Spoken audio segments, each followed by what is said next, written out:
नमस्कार दोस्तों। आज हम बात करेंगे हमारे भारत देश की एक ऐसी वॉर रूम फाइल को खोलने जा रहे हैं जिसके बारे में सुनकर आपका सीना गर्व से चौड़ा हो जाएगा।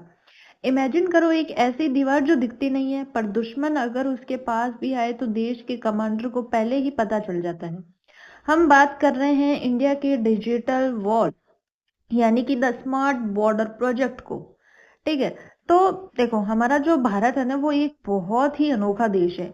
एक तरफ हमारे पास समुंदर है तो दूसरी तरफ लगभग 14,000 से भी ज्यादा किलोमीटर की ऐसी जमीनी बाउंड्री है जहां दुश्मन हर वक्त ताक में बैठा रहता है। इस बॉर्डर पर चाइना है, पाकिस्तान है और वॉलेटाइल फ्रंटियर है। आपको क्या लगता है, क्या सिर्फ कुछ हजार सैनिक खड़े कर देने से या लोहे के तार लगा देने से इतना बड़ा बॉर्डर सुरक्षित हो सकता है? बिल्कुल भी नहीं। आज इस वीडियो में हम देखेंगे कि कैसे भारत अपनी सेना को एआई और स्मार्ट सेंसर्स का हथियार देकर एक ऐसी डिजिटल ढाल बना रहा है जिसे कोई दुश्मन भेद नहीं पाएगा। वीडियो को पूरे देखिएगा और क्योंकि अंत में मैं आपसे 3 बहुत इंपॉर्टेंट सवाल पूछूंगी जिससे पता चलेगा कि आपने देश की सुरक्षा को कितना ध्यान से समझा। तो देखो, हमने देखा कि हमारा बॉर्डर कितना बड़ा और चैलेंजिंग है। हम जो है देखो चाइना के पास इस ग्लोबल बॉर्डर बर्डन में सबसे पहले नंबर पर आता है चाइना जिसके पास 14 बॉर्डरिंग नेशंस है। फिर है रशिया, उसके पास भी 14 बॉर्डरिंग नेशंस है। फिर है ब्राजील और फिर है इंडिया जिसके पास 14,000 plus kilometre of land border है। ठीक है, जमीनी जो लैंड बॉर्डर्स होती है वो होती है। तो इस इतने बड़े एक्सपेंस को ट्रेडिशनल मैन पावर से हैंडल करना वो पॉसिबल नहीं है। ठीक है। तो इसके लिए हमने हमारी सरकार ने क्या किया, इसी के लिए हमने अपने ही जो बॉर्डर्स है उनको एआई को देना समझा यानी कि स्मार्ट बॉर्डर बनाना समझा। तो बच्चों हमने देखा कि हमारा बॉर्डर कितना बड़ा और चैलेंजिंग है, लेकिन अब सवाल ये उठता है कि जो पुरानी लोहे की तार हमने लगाई थी दुश्मन ने उसकी क्या कमजोरी पकड़ ली। चलिए अब देखते हैं कि पुरानी फेंसिंग फेल क्यों हो गई। बच्चों अब इस पेज पर ध्यान से देखिए, जो पुरानी फेंसिंग होती थी उसे हम कहते हैं पैसिव फेंसिंग। ठीक है। और पैसिव फेंसिंग का मतलब होता है एक जगह बस चुपचाप खड़े रहना। लोहे के तार बॉर्डर पर बंधे हुए हैं लेकिन दुश्मन चालाक है। वो क्या करता है, वो रात के अंधेरे का फायदा उठाता है, फॉग का फायदा उठाता है या बड़े बड़े लोहे के कटर लेकर आता है और तार को काट कर अंदर घुस जाता है। इतना ही नहीं, कई जगह हमारे बॉर्डर पर नदियां हैं, पहाड़ है और दलदल है। अब आप सोचो, जहां पर दलदल है वहां पर फेंसिंग कैसे हो सकती है? वहां तार नहीं लग सकता है। और इसी कमजोरी का फायदा उठाकर इनफिल्ट्रेटर्स हमारे देश में घुसते हैं जो ना सिर्फ हमारी सुरक्षा को खतरे में डालते हैं बल्कि इलीगल ट्रेड्स और स्मगलिंग से हमारी इकोनॉमी को भी अंदर से खोखला करता है। जब तक हमारे जवान को पता चलता है कि फेंसिंग काटी है तब तक दुश्मन बहुत आगे निकल चुका होता है। तो दोस्तों हमने देखा कि पुरानी लोहे की तार दुश्मन के आगे कोई काम की नहीं है। तो अब सबसे बड़ा दिमाग लगाने का वक्त आया। अगर जमीन पर तार नहीं लग सकती तो हम दुश्मन को हवा में, जमीन पर और जमीन के नीचे कैसे घेरेंगे? इसका जवाब छुपा है 3 लेयर स्मार्ट सिस्टम में। ठीक है। क्या है कि अभी हम देखते हैं। आप अपने स्क्रीन पर डायग्राम को बहुत ध्यान से देखिए। ये है एनाटॉमी ऑफ स्मार्ट बॉर्डर। इसको भारत सरकार ने 3 अलग अलग लेयर में बांटा है ताकि दुश्मन के पास बचने का कोई रास्ता ना हो। एक एक करके तीनों लेयर को समझते हैं। पहली लेयर है एरियल ट्रायल यानी कि हवा से पहरा। सबसे ऊपर देखिए, यहाँ आते हैं हमारे यूएवी ड्रोन। ठीक है, एरोस्टेट्स और हाई टेक सैटेलाइट्स। ये हवा में उड़ती हुई ऐसी आंखें हैं जो ऊपर से हर एक छोटी से छोटी चीज पर नजर रखती है। सोचो अगर रात को 2 बजे घनघोर अंधेरे में भी कोई दुश्मन झाड़ियों के पीछे छिपकर आगे बढ़ने की कोशिश करेगा तो इन ड्रोन्स में लगे थर्मल इमेजिनिंग कैमराज, इन ड्रोन्स में क्या लगा है, थर्मल इमेजिनिंग कैमराज, उसकी बॉडी की हीट को पकड़ लेंगे और तुरंत कमांड सेंटर को अलर्ट भेज देंगे। ठीक है, समझ आ गया? ये हमारे जो ड्रोन्स हैं ये। फिर सेकंड इसकी लेयर आती है सरफेस टायर यानी कि जमीन पर डिजिटल जाल। अब डायग्राम के बीच वाले हिस्से में आइए, यहाँ ये यानी जमीन पर जहां नदियां हैं या जहां तार नहीं लग सकती, वहां हम लगाते हैं लेजर वॉल और स्मार्ट फेंसिंग। इन्हें हम कहते हैं डिजिटल ट्रिप वायर्स। ये इनविजिबल लेयर बीम्स की होती है। जैसे ही कोई इनफिल्ट्रेटर इस लेयर के बीम को क्रॉस करेगा, भले ही वो बीम दिखे ना, पर दुश्मन का जिस्म उस लाइट को काट देगा और इंस्टेंट नैनो सेकेंड्स के अंदर बीएसएफ के कंट्रोल रूम में रेड हूटर बजने लगेगा कि इस पॉइंट पर ब्रीच हुआ है। थर्ड लेयर होती है सबटरेन टायर। ठीक है, इसका मतलब होता है पाताल में छुपा खुफिया जासूस। लेकिन दुश्मन अगर चालाक है और वो सोचे कि मैं हवा से भी बच जाऊं और लेजर से भी बच जाऊंगा, मैं जमीन के नीचे टनल सुरंग खोद कर निकल जाऊंगा, तो डायग्राम के सबसे नीचे का हिस्सा देखो, वहां हमने लगाया है सबसे खतरनाक हथियार, सेस्मिक ग्राउंड सेंसर। बच्चों, ये सेंसर जमीन के अंदर धंसाए जाते हैं। जब कोई जमीन के नीचे सुरंग खोदने के लिए मिट्टी खोदता है या हथौड़ा चलाता है, तो जमीन में छोटी छोटी वाइब्रेशंस, जिनको कहते हैं, कंपन होने लग जाती है। ये सेस्मिक सेंसर्स उन वाइब्रेशंस को पकड़ लेते हैं और बता देते हैं कि जमीन के कितने फीट नीचे दुश्मन सुरंग बना रहा है ना इंटरेस्टिंग चीज। हवा, जमीन और पाताल, तीनों तरफ से हमने दुश्मनों को घेर लिया। लेकिन दोस्तों, इतना बड़ा डिजिटल सिस्टम लगाने के लिए सिर्फ दिमाग नहीं, बहुत सारा पैसा और दुनिया के सबसे बड़े बेंचमार्क की जरूरत होती है।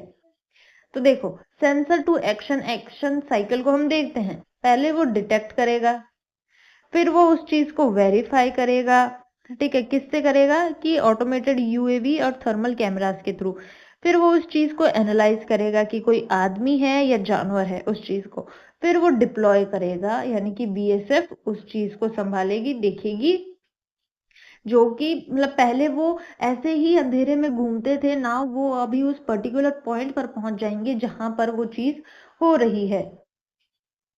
ठीक है, तो चलिए देखते हैं कि दुनिया की बाकी देश इस मामले में क्या कर रहे हैं और भारत का इसमें क्या बड़ा फायदा है, क्या बड़ा टारगेट है। जब हम इस बड़े प्रोजेक्ट की बात करते हैं तो हमें दुनिया के बड़े देशों को देखना पड़ता है। ठीक है, तो हम दुनिया के बड़े देशों को देखते हैं। पेज पर दिए गए डेटा को देखिए। चाइना और रशिया जैसे देशों ने अपने अपने बॉर्डर्स पर पूरी तरह से एआई और फेशियल रिकॉग्निशन कैमरा लगा रखे हैं। भारत ने इस रिपोर्ट के मुताबिक ये टारगेट सेट किया है कि हम अपनी लगभग 6000 किलोमीटर की सबसे सेंसिटिव और मुश्किल बाउंड्रीज को पूरी तरह से डिजिटल और स्मार्ट बनाना है। अब यहाँ पर एक बड़ा और सीरियस सवाल उठता है, जो बड़े बड़े एक्सपर्ट्स भी पूछते हैं, मैम इसमें तो हजारों करोड़ रुपए का खर्चा आएगा, तो क्या ये टैक्स पेयर के पैसे का सही इन्वेस्टमेंट है? तो बच्चों, इसको समझने के लिए हमें एक टर्म समझनी पड़ेगी, जिसे कहते हैं कॉस्ट ऑफ इनएक्शन, यानी कुछ ना करने की कीमत। सोचो, अगर हम पैसा बचाने के लिए बॉर्डर को स्मार्ट ना बनाए और वहां से इनफिल्ट्रेटर्स अंदर आकर देश के अंदर कोई बड़ा टेरर अटैक कर दे या इलीगल वेपन सप्लाई कर दे, तो हमारे देश का कितना ज्यादा नुकसान होगा, कितने रिसोर्सेस बर्बाद होंगे और कितनी कीमती जाने जाएगी। इसलिए प्रोजेक्ट सिर्फ एक खर्चा नहीं है, ये भारत के सुरक्षित भविष्य के लिए एक इंश्योरेंस प्रीमियम है, जो हमें हर हाल में देना ही होगा। तो हमने देखा कि ये प्रोजेक्ट देश के लिए कितना जरूरी है, इसमें कितना बड़ा इन्वेस्टमेंट हो रहा है। सॉरी फॉर द इनकन्वीनियंस बच्चों। तो अभी हमने देखा कि ये प्रोजेक्ट देश के लिए कितना जरूरी है, लेकिन इसमें कितना बड़ा इन्वेस्टमेंट हो रहा है। बट सोचने वाली बात यह है कि इस पूरे एडवांस सिस्टम को चलाएगा कौन? क्या सिर्फ पुरानी ट्रेनिंग काम आ जाएगी? बिल्कुल भी नहीं। इसके पीछे छुपी है आप जैसे बच्चों के लिए एक बहुत बड़ी अपॉर्चुनिटी। तो देखते हैं क्या है आपके लिए बहुत बड़ी अपॉर्चुनिटी। तो देखो दोस्तों, अब इस आखिरी पेज के जो डेटा को बहुत ही ध्यान से समझना। वो जमाना चला गया जब बॉर्डर सिक्योरिटी का मतलब सिर्फ हाथ में बंदूक लेकर खड़े रहना होता है। आज के दौर में सुरक्षा बंदूक से ज्यादा कोड और एल्गोरिदम से होती है। जब बॉर्डर पर लगे हजारों सेंसर्स, ड्रोन्स और कैमरास हर सेकंड टेराबाइट्स का डेटा जनरेट करेंगे, तो उस डेटा को एनालाइज करने के लिए हमें पुराने तरीके नहीं बल्कि एडवांस टेक्नोलॉजी चाहिए। यहाँ पर एंट्री होती है एआई की। एआई यानी कि आर्टिफिशियल इंटेलिजेंस, क्लाउड कंप्यूटिंग और बिग डेटा एनालिटिक्स की। इसका मतलब आप समझ रहे हो ना। इस स्मार्ट बॉर्डर प्रोजेक्ट की वजह से आने वाले सालों में भारत में हजारों ऐसी टेक जॉब्स पैदा होने वाली हैं जो पहले कभी नहीं थी। देश को अब सैनिकों के साथ साथ data scientist, cyber security experts और एआई इंजीनियर्स की जरूरत है, जो कंट्रोल रूम में बैठकर इस डिजिटल वॉल को मैनेज कर सके। अगर आपका इंटरेस्ट टेक्नोलॉजी में है और आप देश की सेवा भी करना चाहते हो, तो ये फील्ड आपके लिए एक सुनहरा मौका है। सिक्योरिटी जब सॉफ्टवेयर और हार्डवेयर का एक परफेक्ट संगम बन चुकी है, हवा से लेकर पाताल तक की सिक्योरिटी, हजारों करोड़ का इन्वेस्टमेंट और टेक जॉब्स का नया साम्राज्य, ये सब मिलकर बनता है एक नया आत्मनिर्भर और सुरक्षित भारत। चलिए अब वक्त आ गया है उन 3 सवालों का जिनका जिक्र मैंने शुरुआत में किया था। पहला है, तो बच्चों अब मुझे पता चलेगा कि किस किसने उस पूरी रिपोर्ट को बहुत ही ध्यान से समझा। मेन एक एक करके सवाल पूछूंगी। आपको लाइव चैट तो ये है नहीं, आपको कमेंट सेक्शन में तुरंत आंसर लिखना है। पहला सवाल है कि स्मार्ट बॉर्डर प्रोजेक्ट के अंदर अगर दुश्मन जमीन के नीचे सुरंग खोदने की कोशिश करेगा, तो उसे पकड़ने के लिए कौन सा सेंसर का इस्तेमाल किया जाता है। ठीक है।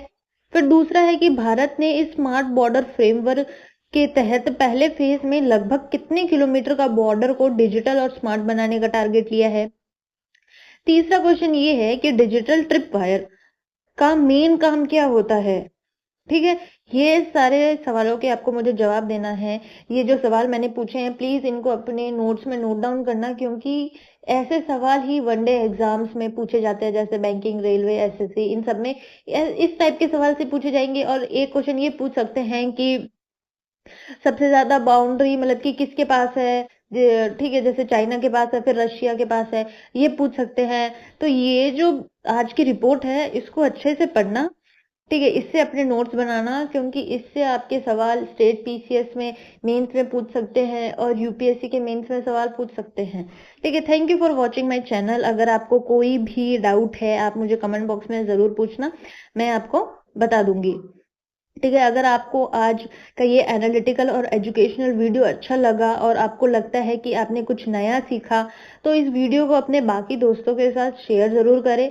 वीडियो को लाइक करना और चैनल को सब्सक्राइब करना बिल्कुल मत भूलना, ताकि ऐसी ही देश से जुड़ी कॉन्फिडेंशियल और इम्पोर्टेंट रिपोर्ट्स हम आपके सामने लाते रहे। मिलते हैं अगले एक और जोरदार एनालिसिस में। तब तक के लिए जय हिंद, जय भारत।